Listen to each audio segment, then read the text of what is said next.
We have Chair Lee for 5 minutes. Thank you. Mr. Molina, you mentioned at no cost to the homeowner or the property owner.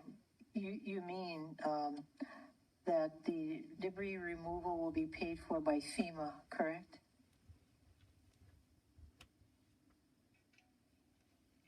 Hello?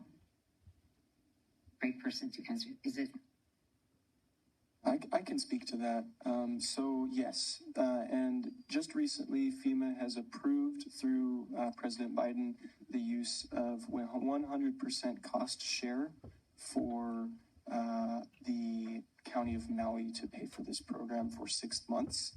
What this means is that it will be paid 100% by FEMA for the next 6 months, after which it will go to a 90%, 10% cost share. And that is for the County of Maui and the state of Hawaii to deal with themselves, right? The 10% there.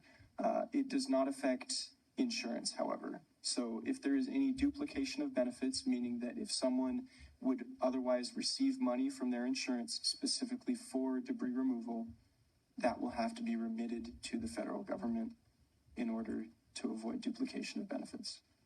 Okay, just a clarification. Did you say after a certain amount of time, the cost share will become 90-10 and then more over time? Is that what you just said? So the cost share, as approved, will be 100% for 6 months. 6 months. After which it will go to 90% with the federal government, 10% with state and county. Okay, two more things. The testifier asked about the 120 square feet concern. Do you have that answer too? Yes, so the 120 feet, that will not be covered by the program. And I can defer to Army Corps to talk a little more about what counts and does not count in their program for that. All right, please. That is for the primary structure on the property. So if there's only a 120 square foot structure, that's typically not eligible under the program. Okay, that's fine. So if there's a residence, a larger structure, all structures on the property will be removed as eligible under the program. That comes from building codes. 120 square feet is the permittable size for under the International Building Code. Okay.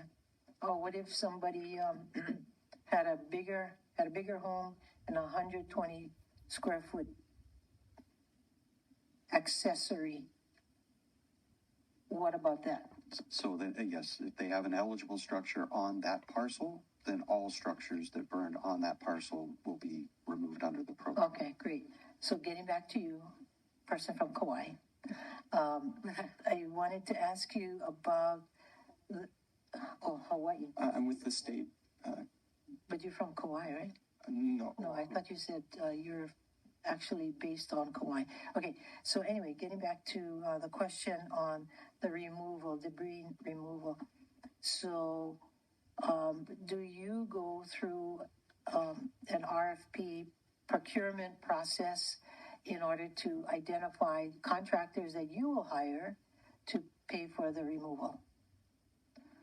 You're referring to the government program? Yes, the government program. Okay, so the way it worked is that the state of Hawaii put out a request to assist with debris removal through a government program to the federal government, to FEMA. FEMA then made a mission assignment to the Army Corps of Engineers to be the prime contractor, and they will be the ones issuing and going through procurement standards. And they will be following federal procurement standards as well.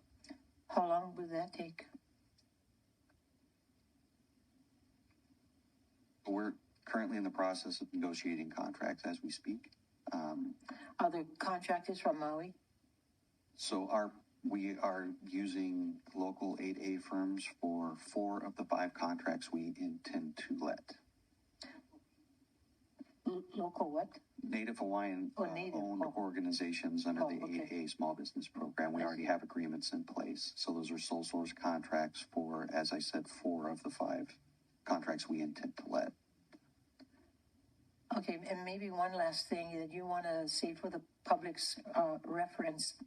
although you don't know exactly how much the removal process will cost under the government program, but I did hear at one of the meetings that it, on average, it could be around $70,000.